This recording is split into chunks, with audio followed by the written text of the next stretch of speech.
Thank you and good morning. Oh, you're going to make my job difficult. Thank you and good morning. Welcome to our 5th National Summit on Preventing Youth Violence. We are delighted to have you here. Give yourselves a round of applause for making it in early this morning.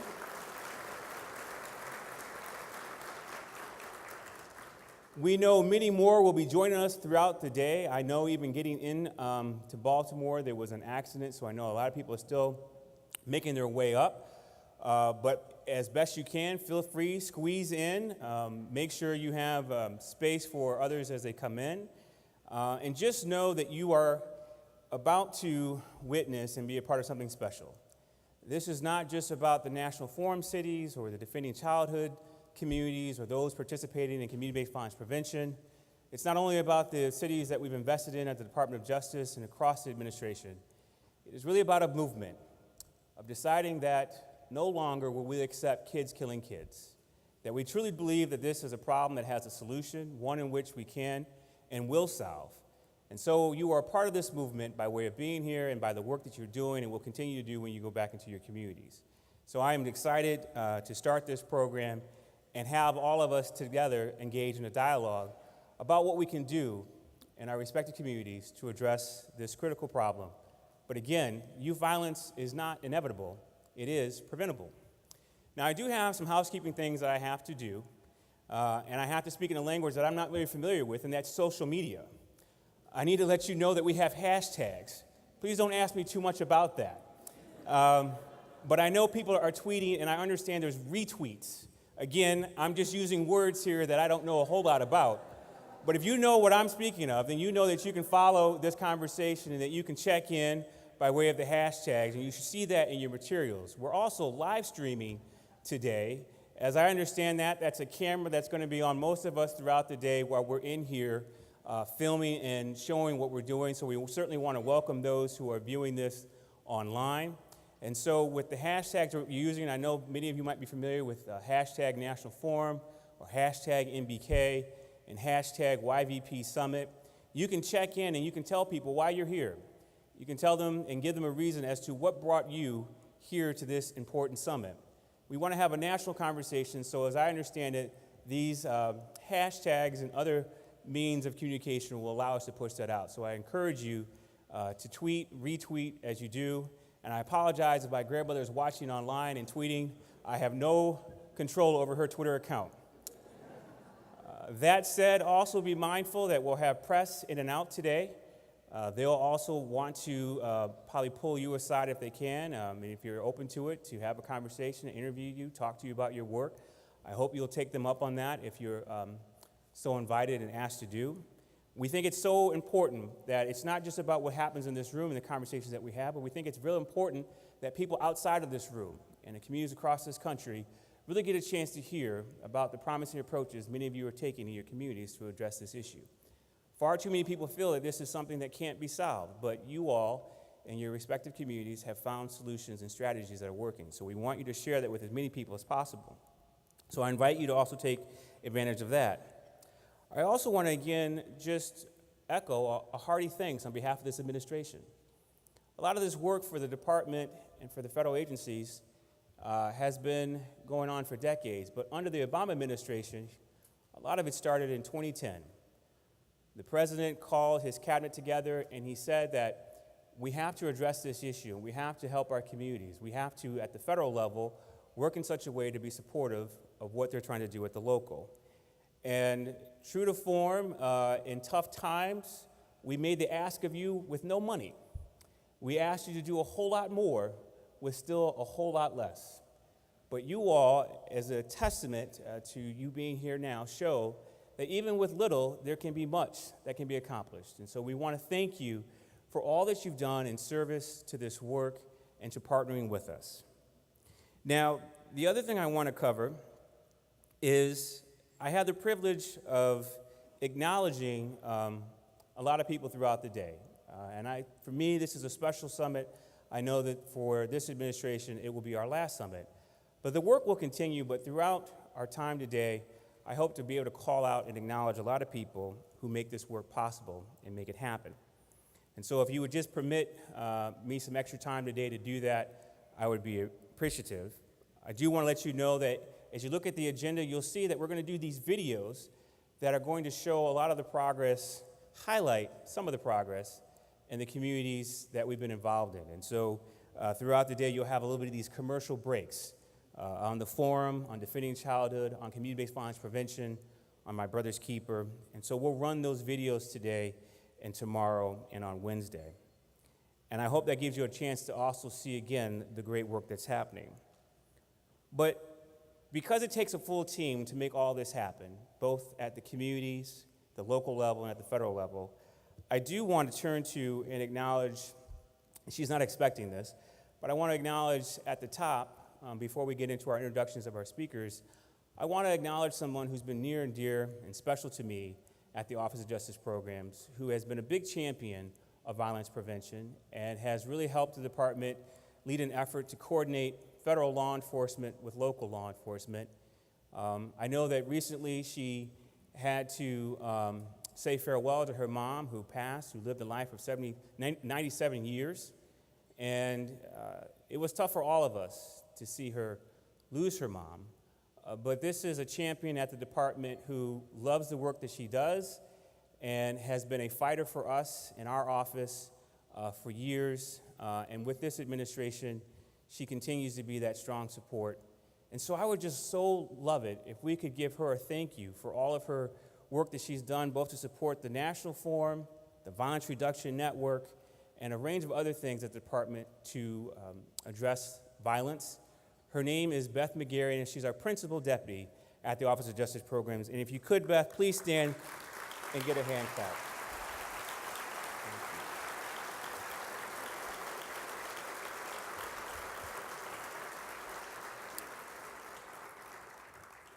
Love her dearly, and she is the person that I turn to and have to call on when I get tired and overwhelmed. I don't know who she goes to. Maybe she goes to Karol.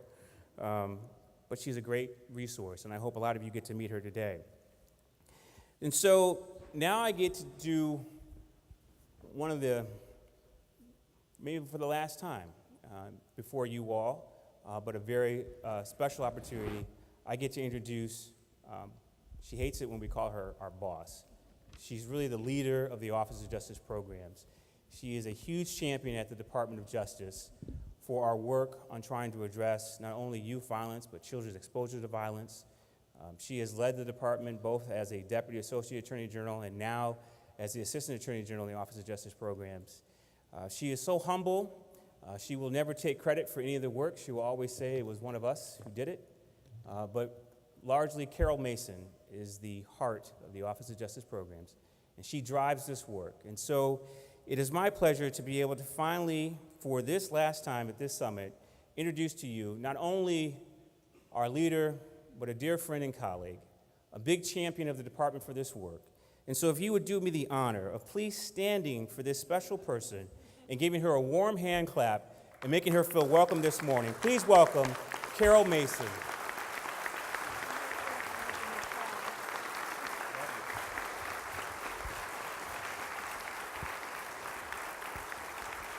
You can sit down.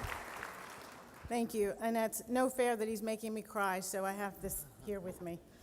It's not fancy, it's a paper towel. Point of personal privilege, and I was going to pretend this wasn't our last summit. We're unfortunately going to be doing a series of things where we're saying this is the last of this and the last of that. But it's only the last of it from this perspective, from this side of the table, because it's never going to be the last of this for us, for our commitment to this work, because all of us who have to leave on January 20th, 2017, will be arm in arm with you to continue this great work that you're doing. We didn't get you started to leave you. We're part of you. So thank you, Theron, and I'm going to take a point of personal privilege. They love to give me prepared remarks, and they love to take their names out of the remarks as if they don't think I can say them without having it printed. So I don't know, you should, but I don't know if you all know the history of the Forum on Youth Violence Prevention. But Theron Pride is the reason why we're here and why we have these convenings. So if you would join me in thanking Theron for his work over the past nearly 8 years.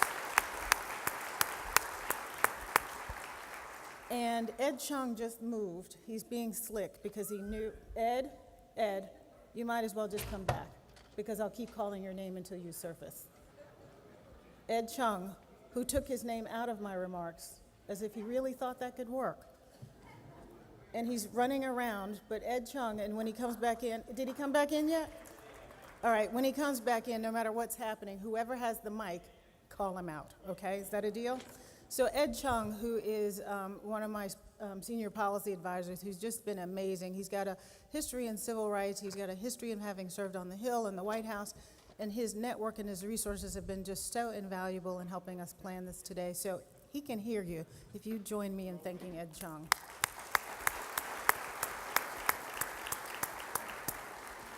And the last two, but not, there's many people here who, again, will be called out throughout the day. So if your name's not called, it is not because I'm not recognizing you and don't appreciate how much work you've done.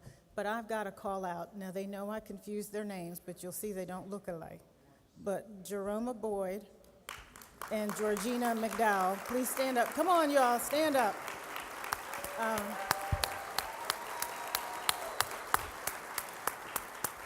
I walked in and I was talking to Jeroma, and then Georgina walked up and I said, "Hey, Jeroma, it's the G's." But they are a fabulous dynamic duo. So I am delighted to welcome you here to Baltimore and thrilled, if you can't tell, and I'm going to be here all 3 days, driving in every morning to be here with you all because this is important, and to join and hear from our distinguished speakers and guests for this 5th National Summit on Preventing Youth Violence. And I'm honored that Secretary King and will be joining us shortly, and my friend from the White House, Broderick Johnson, as well as two of our favorite, well, you're all favorite, but two special mayors are joining us today, Sam Liccardo and Mayor Libby Schaaf, and the former mayor of Philadelphia, Michael Nutter. They're all going to be on the program today, and I will have the privilege this afternoon, because I know you're all going to be excited to hear from my boss, the Attorney General of the United States, Loretta Lynch. So I want to begin again by thanking all of you. Thank you for your commitment to reducing violence in your communities and for the work that you're doing to expand opportunities for our young people. So I really want to thank you all, so please thank yourselves. And what you don't know is, well, you should know, but in case you don't know, you all are the model that we refer to many times about the success of your work, the success of your approach, and the success of your passion. You have inspired us with your energy and commitment, and we're grateful for all you do, and we are so proud to call you our partners. We've got a busy day, a busy few days ahead, and I know that you're eager to hear from the speakers, but I want to take a moment to thank those, again, those of you all who've planned this. So people from OCOM, stand up, you're here. Our Office of Communications, don't look like you don't know who you are, Michelle. Stand up, you guys. And can our federal partners who are here in the audience stand up as well? Because we've got many agencies represented who are here. Let's join me in thanking them, because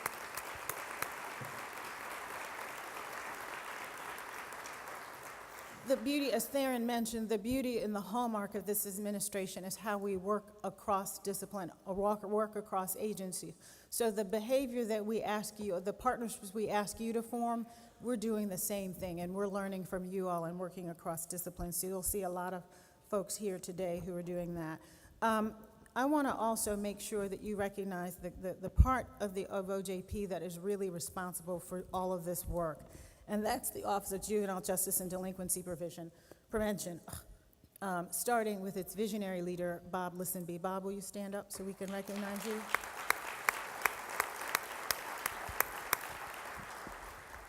And as I mentioned, that Georgina and Jerome are the ones who oversee the forum's day-to-day activities and who oversaw the logistical details, and you know what a superb job they've done. But I also want to acknowledge others from OJJDP, many of whom are here in the audience. Would you please stand up so we can acknowledge and recognize your hard work as well?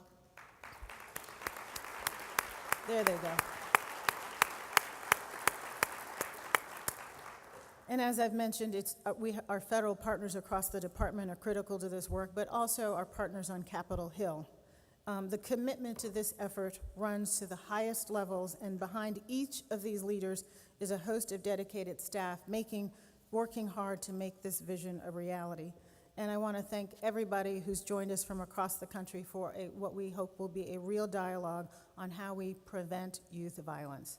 For those of you who've read the newspapers over the weekend here in Baltimore, we had another tragedy with a young artist who'd been working hard to fight violence who was murdered himself. But we're not going to be discouraged by these things. We're going to use these things as an opportunity to make sure that we're doing something to change this so these things don't continue to happen. As Theron says frequently, we know how to fix this problem. All of you in this room know how to fix the problem, and you're working hard to do that through these partnerships. So I want to make sure that you all stay encouraged and don't let these unfortunate tragedies discourage you. It just ought to fire you up to work even harder. So the wonderful thing about this work is that we involve young people. Many young folks are here today. If you're young, and if you have to ask what young means, that means you should not stand up.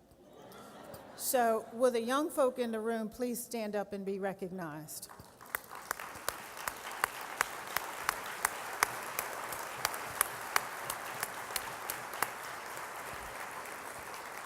So you're going to hear from many of them, and you can see their speaker badges. They're going to be speakers, and they bring a vital perspective to this work. How can we talk about preventing youth violence and not hear from youth? How can we do this work without understanding what they think needs to be done? While we all have the best intentions, we don't know what it's like to walk in their shoes today, because the world is very different from them than when we came along. And so it's important that we hear from them, and that's been a hallmark of this work, is that they are engaged arm in arm with us in this work. So I also want to acknowledge that we have some outstanding researchers joining us for a research symposium on youth violence prevention that will start later today. They're joining us today for the early part so they can hear some of the wonderful work you're doing. And we owe so much of the knowledge and insights they bring to our work to them, and I'm eager to hear what they have to share with us, and that they are committed to continuing to study this issue. So we're grateful to have them with us here today. I know I see some of the folks around who are researchers, so thank you all. So these are challenging times, as I mentioned, here in Baltimore and in cities across the country. Crime rates are down nationally, a point that's always worth keeping in mind, but that doesn't change the fact that some communities, our communities, particularly certain parts of those communities, are struggling. And when I say our, I mean our communities that are primarily communities of color, primarily communities where there are more pockets of poverty than in other communities. And so we hear it in the news. Homicides are up in some cities. Violence is taking hold in places. We've even heard some alarms about the coming new crime wave, a claim, by the way, that is backed by little evidence. Our researchers are here, and they can confirm that. There isn't the evidence that indicates that we're on the verge of a new spike in crime, but what we do have, we need to address. So whatever the evidence shows, on some level, what really matters is what we're each seeing on the ground in our own communities. We know that for many of us, we see a continuing cycle of displacement, disorder, and violence, much of it affecting our youth. At the Department of Justice, we know how hard these problems hit you and your communities. We know that you, more than anyone, know that you're at the center of all of it, and we know that it's easy, as I said earlier, to get discouraged, but we can't get discouraged. We've got to make sure that we keep moving forward, because you're making tremendous progress, as you're going to find out today through the next few days. But I urge you to continue to make a difference. It's making a difference. Your work is making a difference because it's helping our young people. And these are going to be our future leaders. And I'll tell you that every time I meet and talk with these young folks, I come away encouraged. I'm going to admit my age. I'm almost 60. And so I worry about who's coming next until I meet these young folks and I go, we're in good hands.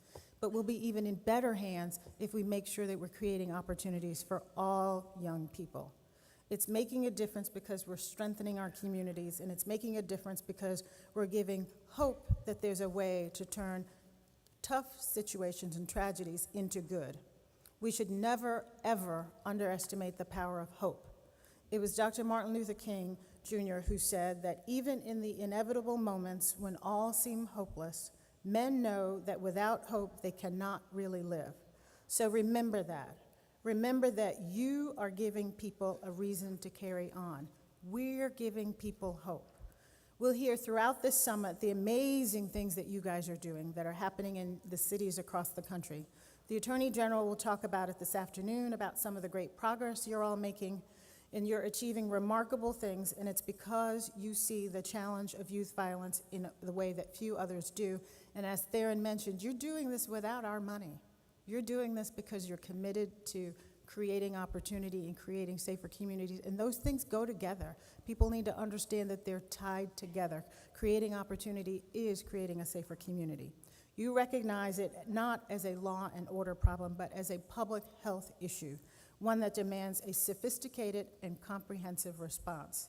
You know that better than anyone else, that it's a problem that we cannot arrest our way out of.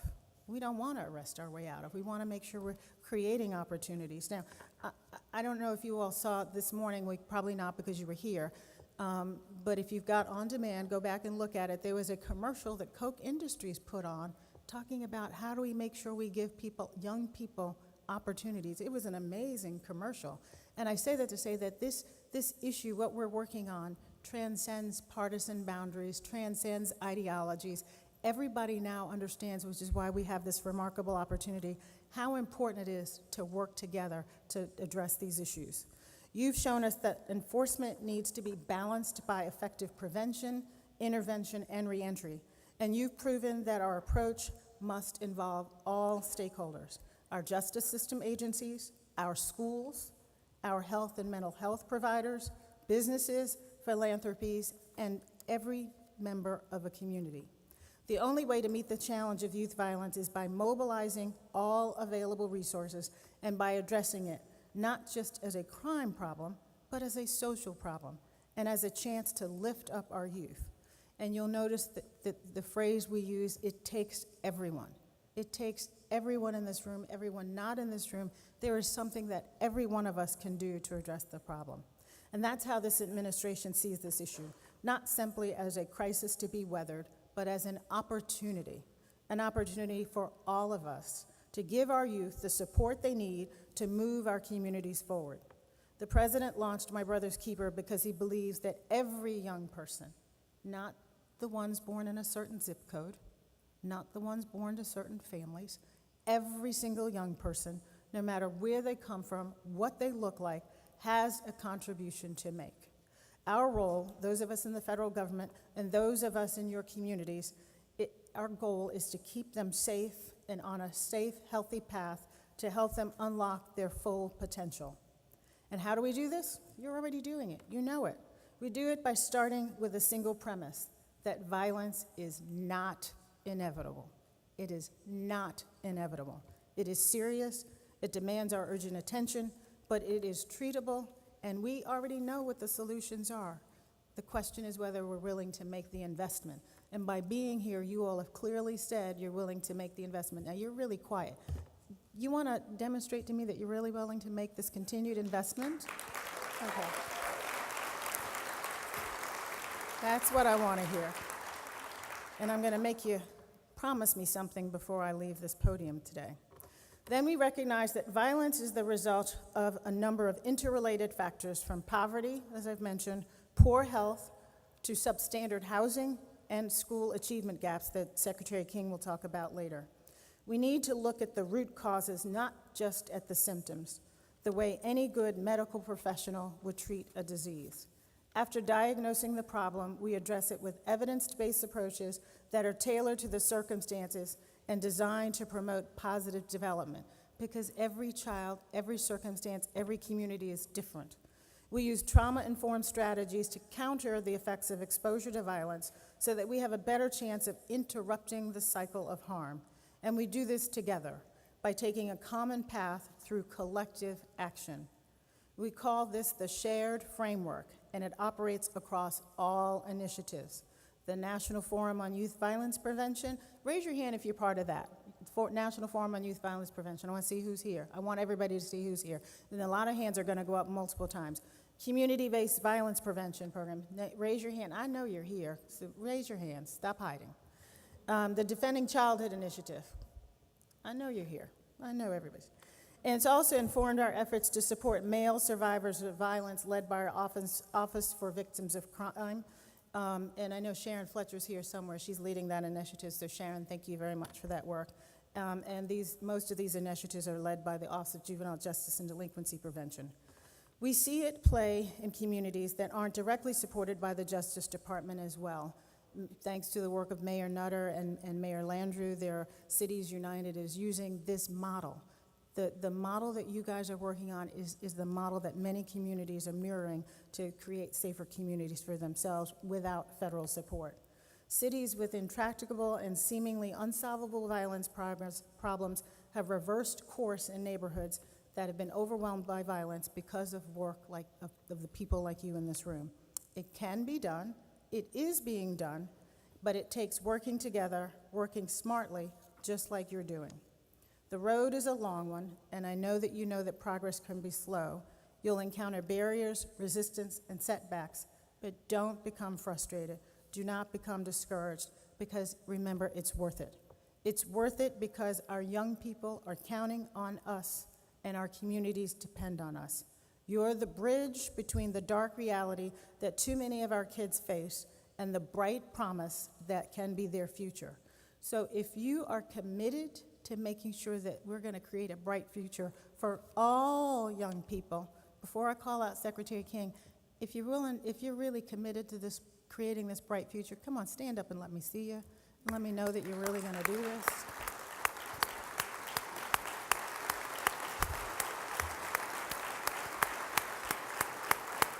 Good. Because like I said, I may leave on January 20th, but I'll be on your side of the table, and I'm going to be speaking loudly, and I want you guys to hear me in your head, and guys is a generic term that includes women. I want you all to hear me in your heads going, she's counting on me, she's counting on me, she's counting on me, she's expecting me to make a difference. And the next speaker is somebody who has been making a powerful difference his whole life. Under the direction of my good friend, I love saying that, John King, Secretary of the Department of Education. I still remember the first time I met him when he came in to be the Deputy Secretary in the Department of Education, and now he's the Secretary of Education. It's wonderful, and he is a passionate supporter of ours. So John has been one of the Justice Department's closest allies in reducing youth violence and expanding opportunities to our young people. Again, first as Deputy Secretary and now as Secretary of Education. He has made the full range of the department's resources available to support our collective efforts. Whenever we ask John to participate on a panel with us, his answer is always yes. I'm especially grateful for his leadership in addressing the school-to-prison pipeline and providing educational resources and services to youth in correctional facilities. He has put the Department of Education front and center in this administration's effort to support our nation's youth. So it is my pleasure to introduce Secretary John King. Good morning. Thank you, Carol, for that warm introduction, and thank you all for being here. So appreciate the commitment of the Forum Cities to this work, to breaking down silos, as we are trying to do in the Obama administration, to focus our attention on the safety and well-being of our young people. I want to start by reminding us what brought the forum participants together originally. The death of a young man, Darian Alpert, in Chicago.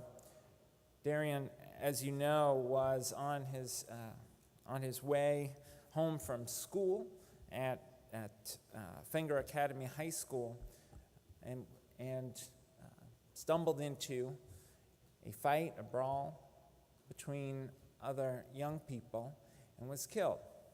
And the videotape of that event shocked the conscience of the country and led my predecessor, Secretary Duncan, and Attorney General Holder to commit to a partnership to try to get at the underlying causes, not only of Darian's death, but of violence in our communities.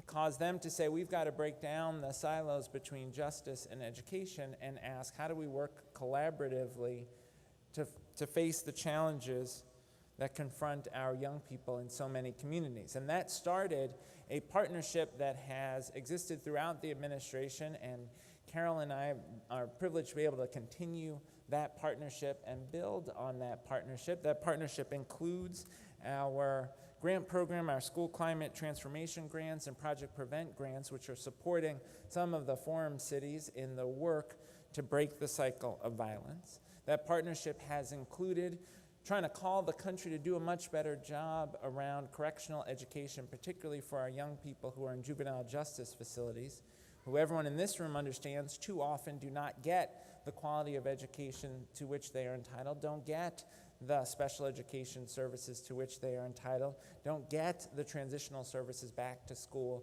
to which they are entitled. And so we've tried together with the Department of Justice to provide guidance to communities around how to strengthen educational programs in juvenile justice.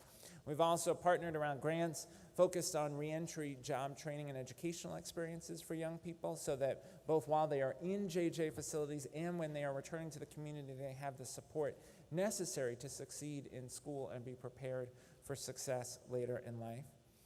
We also have partnered around the development of a school climate survey tool to help educators think about how they create safe and supportive climates for their students and gather feedback from their students around the things that make them feel unsafe in the school and the community, and then respond to those challenges. But I was saying to folks as we were walking in, talking about the events even in Baltimore this weekend, despite progress, despite collaboration, despite breaking down silos, despite the hard work of everyone in this room, the challenges that we face remain substantial.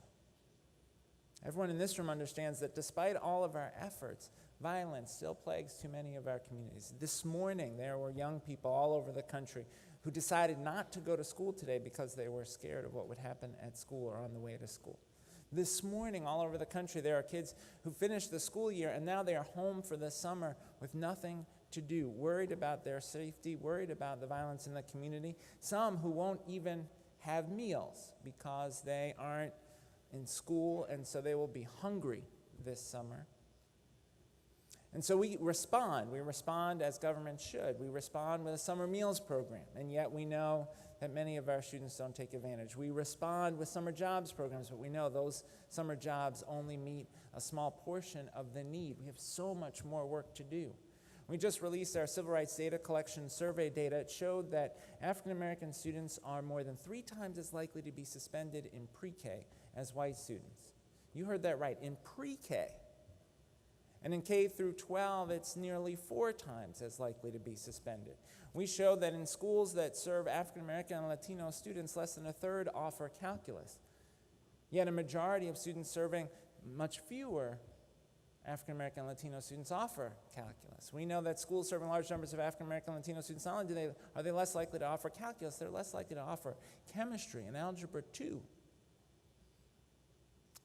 We know that there are 1.6 million young people in schools that have a school resource officer, a school safety officer, a sworn law enforcement officer, and no school counselor.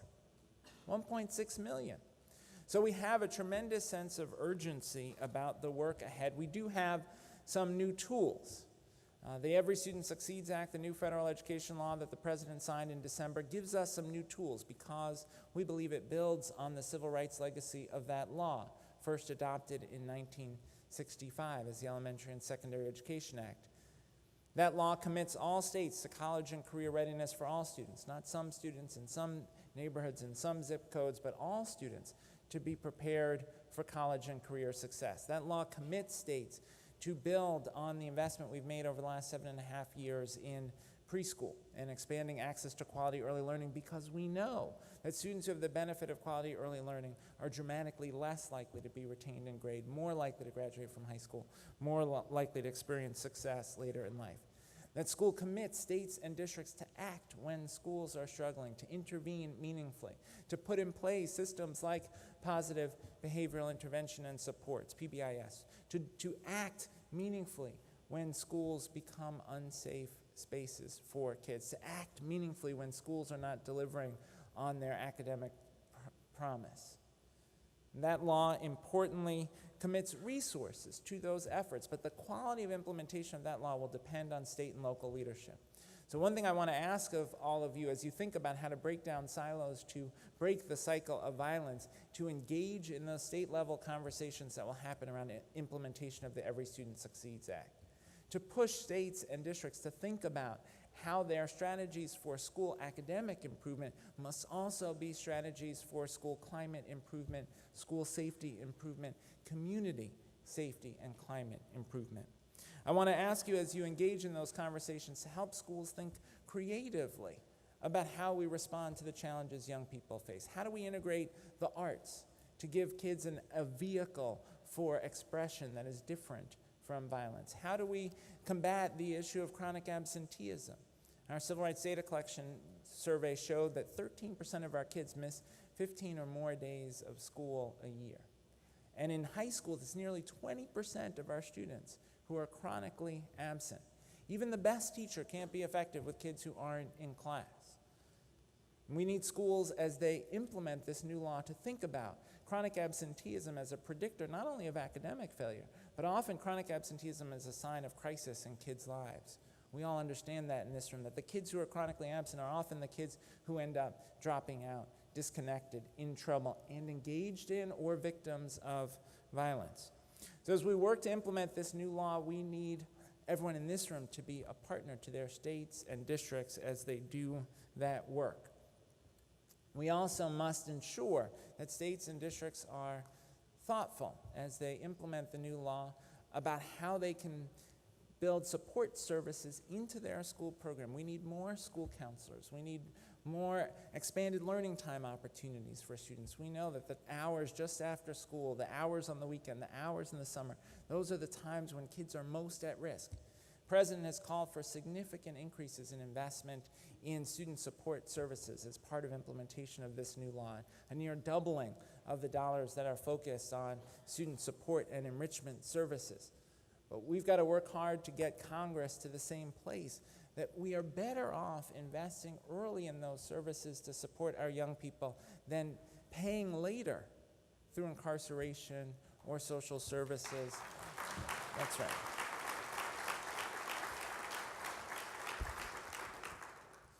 Ultimately, the conversation that we're engaged in today is a conversation about who we are as Americans, who we are as a country. Whether it's the events in Orlando, or in Sandy Hook, or in Columbine, or Baltimore this weekend, or Chicago last weekend. Right, the list is long. The question for us is, do those events reflect who we aspire to be as a country? And I say no, they don't. We aspire to be a country where kids can walk safely to and from school. We aspire to be a country where kids feel safe in the classroom and can focus on learning, not scared of what's going to happen after school or in the hallway. We want our country to be a place where people can enjoy a nightclub confident that they are safe, where people can enjoy their day out in the community knowing that they are safe, not fearing violence. There are common sense steps that we can take to take away the tools of that violence, and that those are actions we must take. There are also steps that we can take together to shift our culture, to make sure that we respond with mental health services to the challenges that we see in people's lives, that we respond with substance abuse treatment, that we respond with educational opportunities, that we create safe spaces for our young people, that we make jobs available. Secretary Duncan, my predecessor, is now in Chicago. One of the things he said about the work that he's doing in Chicago is that the gangs are the only ones hiring. Right, and so the question becomes, is that who we want to be as a country, or do we want to be a country that delivers on the promise of equality of opportunity, that delivers on the promise of life, liberty, and pursuit of happiness for everyone, regardless of their community? It's a pleasure to be with you this morning, to stand with a group of people who are committed to delivering on the promise of America by making our communities safer, healthier places for the sake of our young people, for the sake of our children, and for the sake of the long-term future of our economy and our democracy. Thank you for what you do. Thank you for the partnership. Karol, thank you again for your leadership, and I look forward to the success of this conference. Thanks so much.